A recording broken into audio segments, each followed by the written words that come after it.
our dual section refrigerated showcase. First off, the overall dimensions.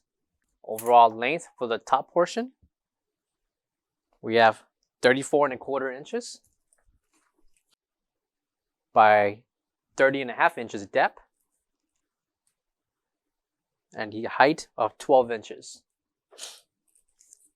Entire height with the bottom, we have 41.25 inches.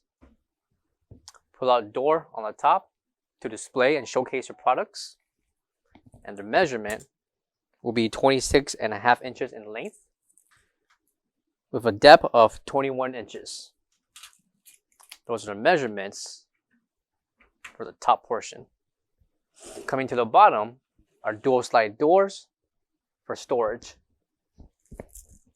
and the measurements will include 22.75 inches in depth, 30.5 inches in length, and the overall height of 11 inches. Located on the ceiling will be an LED strip. Bottom, we have our 110/120 voltage plug, power, and temperature control. Measurements for the bottom base, we have a total length of 35.5 inches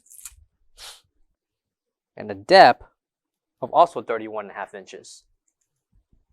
This is how your goods will be displayed in front of the showcase with the left and right LED lights that can be adjusted upwards or downwards, showcasing your goods. Coming to your left will be our ETL certification. For all questions, give us a call or visit our website coolerdepotUSA.com for more information on this showcase. Thank you.